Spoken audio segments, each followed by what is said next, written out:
Good afternoon, Mr. Sprinkel, or ADA Sprinkel. Good afternoon. How are you? I'm good. How are you doing? Very well, thank you. Can I just look at this?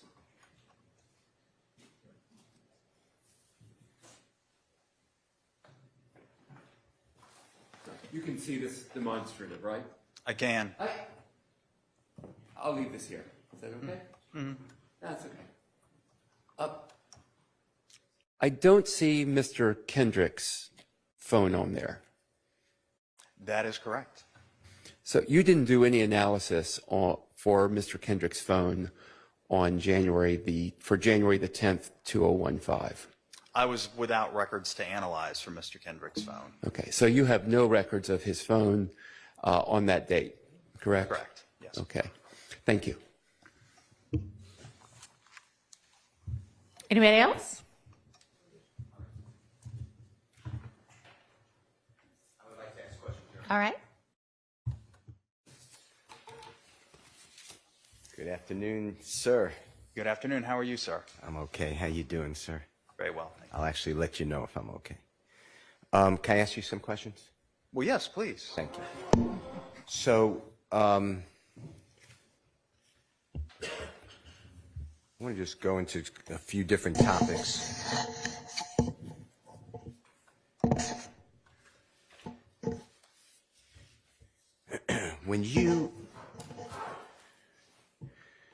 The way this was set up in your office, and you specifically work in this case, I think you made it clear. I'm going to be very brief, but if I'm wrong, just say I got it wrong. Law enforcement officers with whomever, FBI, APD, GBI, whomever is working the case, eventually your office may get involved and summon or they give to you their work product or their files on the case. Fair to say? That's fair to say, yes. And then what you're doing is, because you're law enforcement, but you're the arm of the attorneys who come to court, you have to look at everything and prepare it or not prepare it for any type of charges. That's right. All right. And when I say charge, I mean formal charge. I know, ladies and gentlemen, know police can issue warrants, but warrants aren't an official charging document. That would be an accusation or a bill of indictment. Yes. When you got, and I'm focused only on this case, obviously, okay? When you get the file, you're getting the files from everybody who touched the case, as far as you could tell, from crime labs, from law enforcement, APD, GBI, whomever. I'm not eliminating, I'm not trying to keep out other agencies, but you try to get all those files together. Well, yeah, I try to get all the documents or whatever media that every agency that investigated the case has. I mean, I want to get as much as possible. Sure. Now, when you get the APD files, Atlanta Police Department files, and you start looking at them and reviewing them, I want to ask you if you can remember. Do you remember any notation from Detective Thorpe that he reviewed the McDonald surveillance video from January 10th, either January 10th, 2015, and he did that on or about January 11th or January 12th, 2015? I don't, and I feel like I would remember that. Tell the jurors why you remember that, if you don't mind. Well, the McDonald's, as they've heard, was the McDonald's at Old Hayville and Cleveland Avenue. 151 Cleveland Avenue? Yeah, I think that's the address. Whatever. It's at the intersection, at or near the intersection of Old. Yes, I believe that's the address. What you just said. And that was said to be a rendezvous point, the parking lot of which. So I would have remembered I would have remembered it because, first of all, I've never seen that video.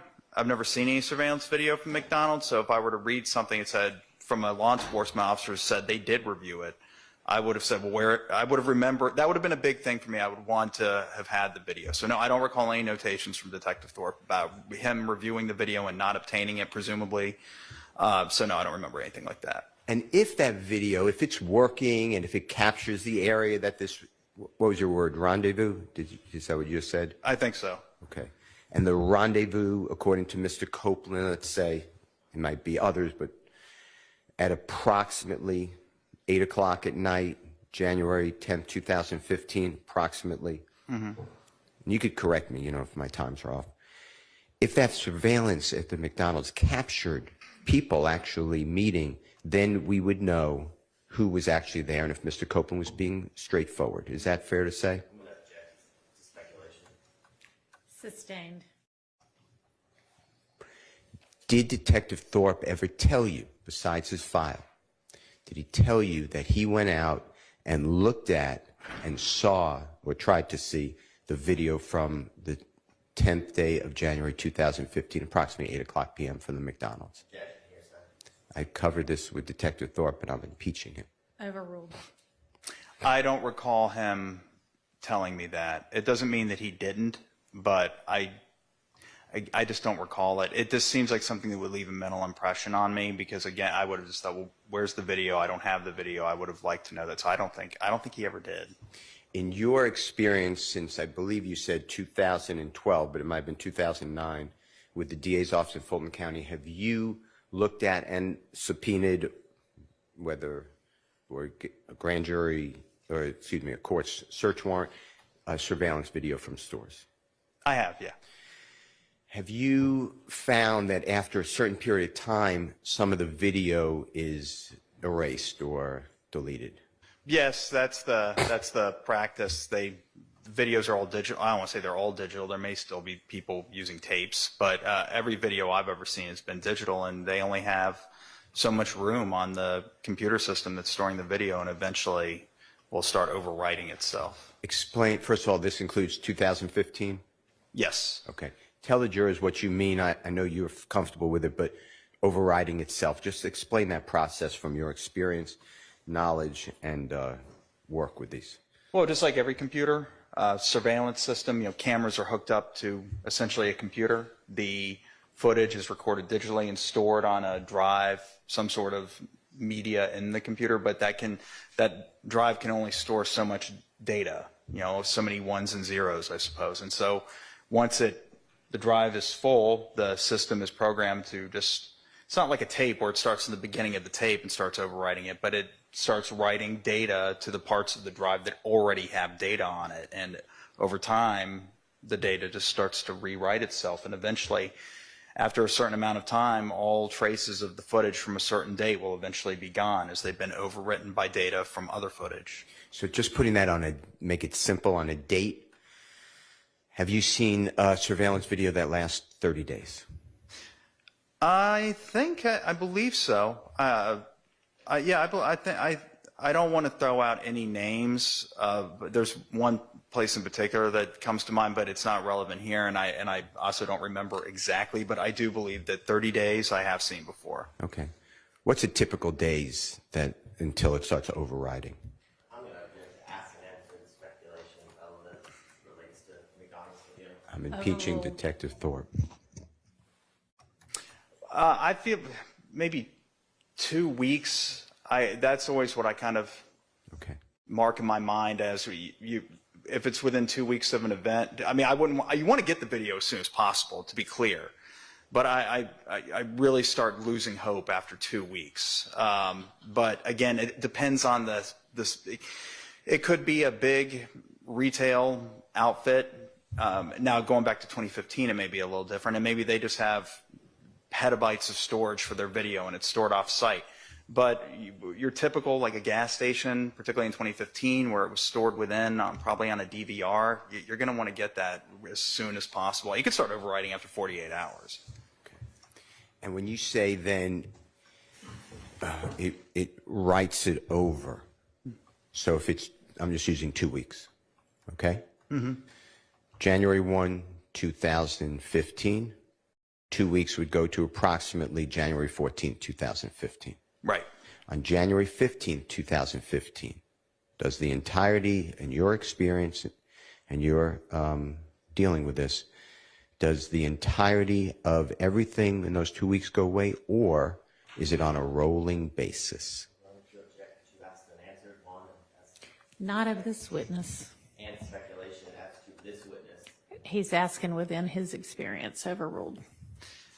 Okay, so are we talking about one location and one, if we're talking about surveillance footage, one location and one computer system, we're talking about in the entire world of surveillance footage. McDonald's, 2015, January 10th, surveillance, just typical McDonald's, your experience, hypothetically 2 weeks.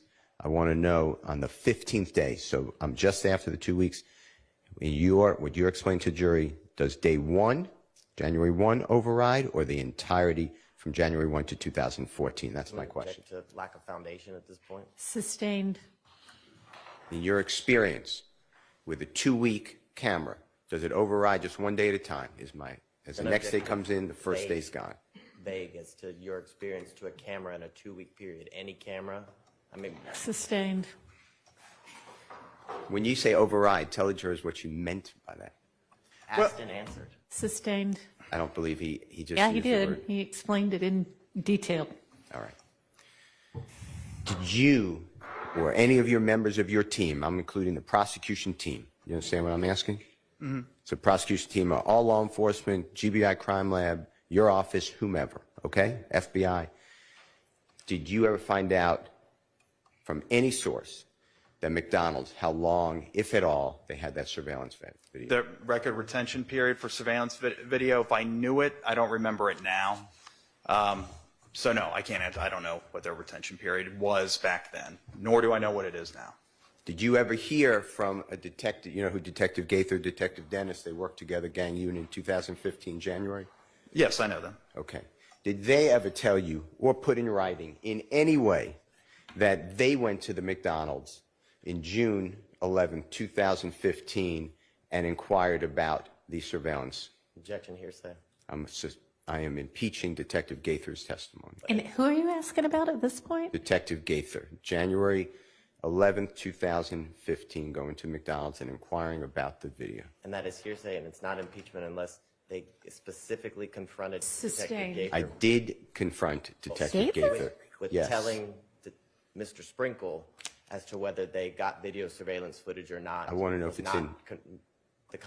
I want to know if it's in his Detective Gaither records. was not confronted with that. Okay, sustained. I want to know if it's in the records. That wouldn't be, then that would, rephrase your question.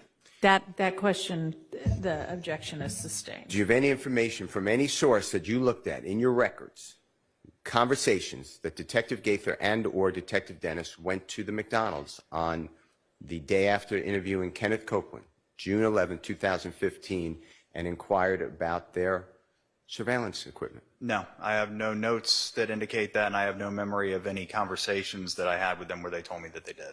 Did you ever obtain personally or have a member of your team, or it was done before you got involved, Sky House, you know, the condominium that Mr. Williams was living at in January 2015? Yes. Okay. Any surveillance from there? No.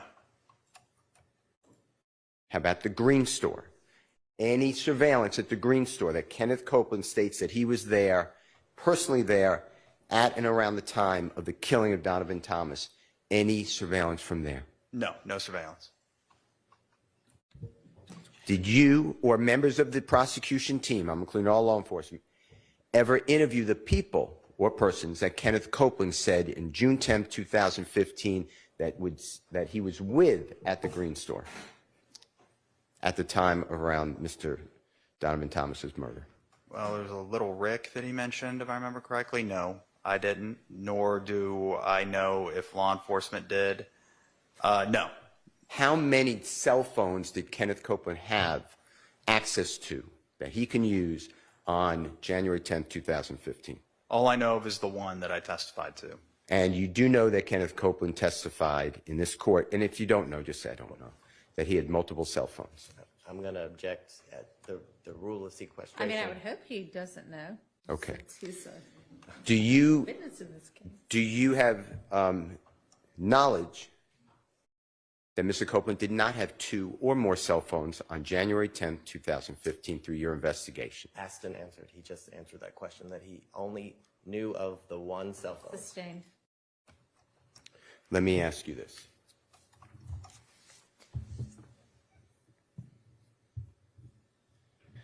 Phone records that you talked about at length with the Honorable Mr. Body, through your analysis and what you were given and subpoenaed more phone records. Fair to say? Yes. All right. Those phone records give a general whereabout of where a handset is located, if it's working properly, if the records are accurate, I'm assuming all that, where a phone set would be in relation to a cell phone tower. Is that fair to say? Right, just the area that the approximate area that the phone would be located based on the tower that it utilized. And in your experience, if you know, and if you don't know, just say, I don't want to testify to this, that area could be how many miles, how many feet, do you know? And we're talking about Atlanta, January 2015. And please, I'm not trying to put you out on a limb. I know you're under oath. Well, I don't know that anybody could testify as to the exact square footage of the area, but it suffices to say it's not like GPS. It's a large area, probably, you know, like over a mile. Could be multiple miles. Could be. And jurors may not understand what you meant by it's not like GPS. Just explain that. Well, you know, like a point on a map. Like, in other words, when you get phone records, you don't have a log of the exact locations of a cellular device, you know, like a pinpoint that you could put on the map that the phone was right here. Like, for example, I have a phone on me. If you were to get my phone records, it wouldn't show my phone sitting right here in the witness stand. It would show that it was using the tower next to the courthouse or near the courthouse, down the street, wherever, but it's not exactly. Now, are you aware from your review of your records as you've been testifying and the recordings that Kenneth Copeland met with Detective Thorpe, Homicide Detective Thorpe, on the early morning hours of January 11, 2015? Yes, I do recall Kenneth Copeland traveled to the precinct or arrived at the precinct and spoke with Detective Thorpe, yes. And did you remember seeing that video? Did you ever watch that, and do you have a memory of that video encounter? I believe so. It's been a while. I don't recall that video being all that important to me. I remember summarizing it, so I must have watched it, yes. Do you remember Kenneth Copeland had a cell phone on the desk when he was speaking with Detective Thorpe? That I don't remember. I'd have to take a look at the video. Well, the jurors have seen it, so we're good.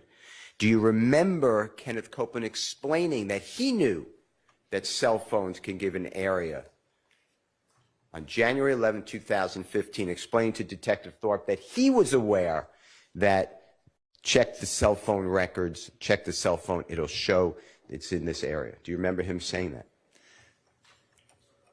I remember somebody saying that during the, I can't say that I remember if it was him, though. All right. Let me ask you this.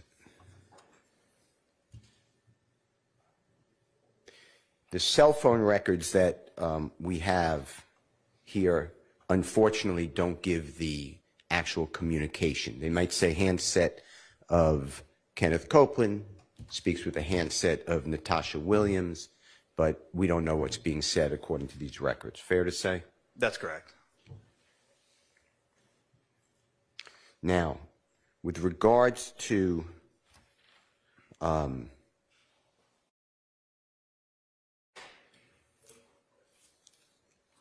Nyesha Williams, N-Y-I-S-H-A Williams, typical Yes. spelling. Do you know that person? I do not. Okay. Do you remember seeking and obtaining and subpoenaing cellular telephone records for Nyesha Williams? I do remember doing that. And do you remember why you did that?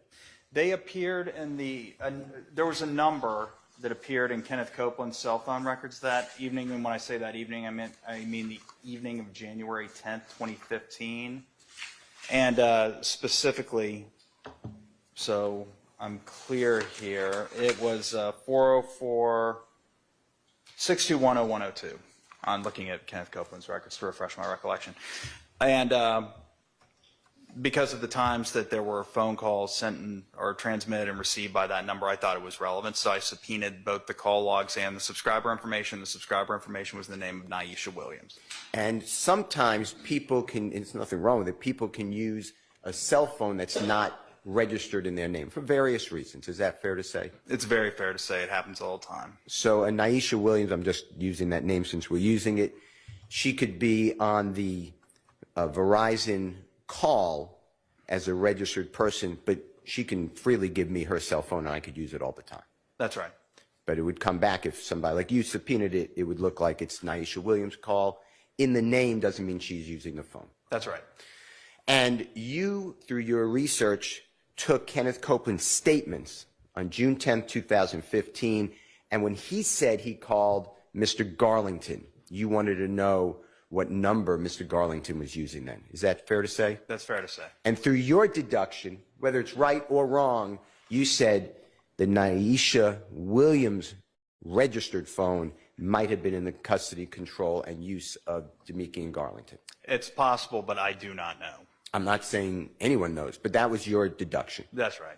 That's why you then targeted the jail records for Naisha Williams' registered phone, because you thought it may relate to Mr. Garlington. Do you mean the cell phone records for her phone? Did I say that? I think you said jail records, but yes, I obtained the cell phone records for I her said phone. jail record. I meant cell phone record. Yes. Okay. Now, when you obtained those records, you specifically did not request, you testified to this before, you specifically did not request historical cell site location data for Naisha Williams' phone. That's correct. And what that means to the jurors who may know what it is, but if don't, that means you don't get the longitude and latitude of which tower that phone is employing at the time of the handset speaking with the cell tower, then it goes to switching station. That's essentially right. You just get a log of incoming and outgoing calls, the times, the numbers, but the columns that tell you the location of the tower that was utilized, you don't get that. You need a search warrant for that. Did you ever exclude the Naisha Williams cell phone as the phone Mr. Garlington was using on the night of January 10, 2015? Did I ever conclude that it was not his phone, or the phone that he was using, rather? I meant the phone is using. No, I never definitively concluded that he was or was not using that phone. And if, as you believed or hunched or were doing your work, Mr. Garlington was using that phone registered to Naisha Williams, then you can track at least what calls were being made at what times. Is that fair to say? Speculation on if it belongs to, but I'll withdraw. All right, go ahead. You can answer. You mean I can at least see the phone, Yes. like the list of calls that were sent and received, text messages sent and received by the phone, the handset? True. Yes. Yes, I believe I obtained those records. All right.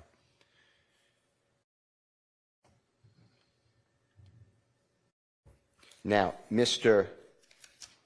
Copeland stated on June 10th, 2015, from the McDonald's, that he was in his car at some point, along with Mr. Garlington and along with Mr. McMullen, Demise McMullen's, also known as Nard. If I remember correctly, I think you said it was his brother Rontrez Brock's Dodge Charger, but yes, all three of them were at the McDonald's in that car, a car that he had possession of. Kenneth Copeland did, that is. Okay. And Kenneth Copeland said that I'm not saying it's true, but Kenneth Copeland said on June 10, 2015, he left the McDonald's. I'm using 8 o'clock. If I'm wrong, just correct my time, but approximately 8 o'clock. He was driving the vehicle, the Charger, along with Mr. Garlington in the front passenger seat and Mr. McMullen or Nard in the rear driver's seat. That sounds right, yeah. I don't recall what the exact seating arrangement was, but the occupants of the vehicle, that sounds correct. And then he has that car, the Charger, going up following another vehicle, a Nitro, white Nitro, to around Jeffrey Williams' Sky House condo. That's what he said. And did you look, when analyzing the calls from Naisha Williams, records rather, from Naisha Williams, and realize that during that relevant period of time on the supposed drive from the McDonald's to the Sky House, the Naisha Williams call that's potentially with Mr. Garlington and the Mr. McMullen calls, the number associated with Mr. McMullen, were in communication with each other? Are you asking me, did Mr. McMullen and or the phone subscribed to by somebody named Naisha Williams communicate? At the relevant time of when supposedly Mr. Copeland is driving them together in the same car to the Sky House? Yes, that's my question. I don't recall. I do recall Mr. McMullen was a very frequently contacted number within the Naisha Williams phone records. I don't work, but I don't have. Well, I do have Mr. McMullen. Let me see. If you could check it, I'd appreciate it. And just tell the jurors whether at the time they're supposedly in the same exact car, these two phone numbers of the Naisha Williams and the Mr. McMullen are communicating together according to phone records. Okay, so we have what? State for the record, that Mr. McMullen's exhibit, what exhibit number it is. Can you use what exhibit you're using? Is that an exhibit, or It's already in evidence. does he know what exhibit number it is? Do you have an exhibit number? Are you looking at an actual? I think he may, well, y'all can clarify it, but.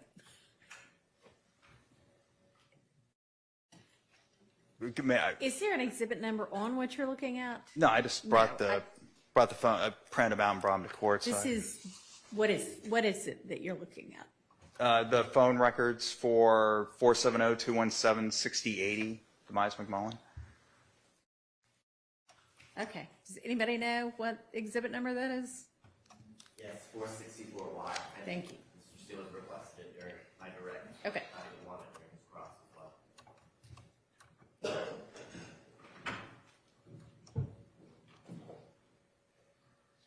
Okay, so what I see here is at 7:59 p.m. on January 10th, 2015. Just do me a favor, because you're looking down. Can you just go a little slower? Yes.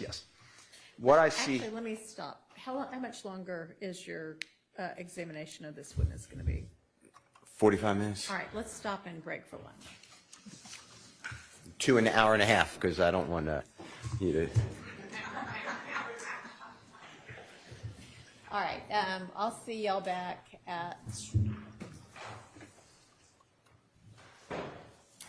let's be back at 1:45.